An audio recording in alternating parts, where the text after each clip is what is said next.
ওরা একটা ফ্রেম ভাঙবে, ওদের 10টা ফ্রেম ভেঙে দিতে হবে, যে ওরা বুঝিয়ে দিতে হবে। এভাবে হতে পারে না। রানীরহাটে দেখলাম আমাদের জগদীশের যে ব্যানার ফ্লেক্স কাঠের ফ্রেম করে লাগিয়েছে, তার অর্ধেক করে দিয়েছে ভেঙে। অর্ধেকটা শুধু জগদীশের মুখটা রয়েছে, বাকি অর্ধেক নেই। সেখানে বিজেপির পতাকা উঠছে। তাও যে পরিমল বলছিল যে মাথা ঠান্ডা রাখতে হবে, তো সেখানে মাথা ঠান্ডা রাখার ব্যাপার নেই। ওরা একটা ফ্রেম ভাঙবে, ওদের 10টা ফ্রেম ভেঙে দিতে হবে, যে ওরা বুঝিয়ে দিতে হবে। এভাবে হতে পারে না যে দিদি নিজের হাতের দপ্তর উত্তরবঙ্গ উন্নয়ন দপ্তর আমার হাতে দিয়ে দিলেন। কাজ হচ্ছে।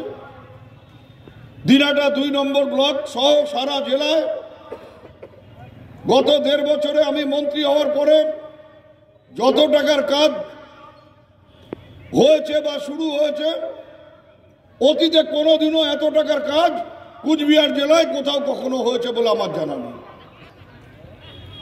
আমরা সেই কাজগুলো করছি, আরো সুযোগ আসবে, কিন্তু ভোট দেব না,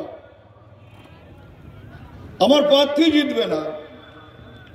আর আমি গিয়ে দিদিকে বলবো যে দিদি টাকা দিন, আমার আরো রাস্তা করতে হবে, আরো গালভাট করতে হবে, আরো ব্রিজ করতে হবে। দিদি বলবে তুমি শুধু নিতে পারো, দেবার বেলা নেই। তোমার দিনাটার মানুষের একটা অভ্যেস খারাপ হয়ে গেছে, তোমরা শুধু নেবে দেবে না।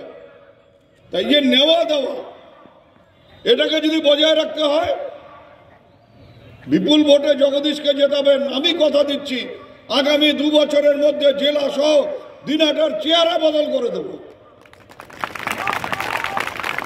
কিন্তু তার জন্য আমাদেরও ত্যাগ স্বীকার করতে হবে, আমাদেরও পরিশ্রম করতে হবে, আমাদেরও লড়াই করতে হবে।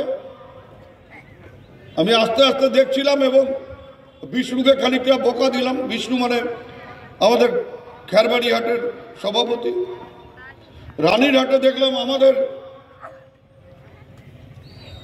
জগদীশের যে ব্যানার ফ্লেক্স কাঠের ফ্রেম করে লাগিয়েছে, তার অর্ধেক করে দিয়েছে ভেঙে।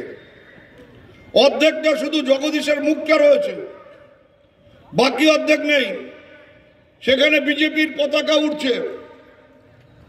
তাও যে পরিমল বলছিল যে মাথা ঠান্ডা রাখতে হবে, তো সেখানে মাথা ঠান্ডা রাখার ব্যাপার নেই।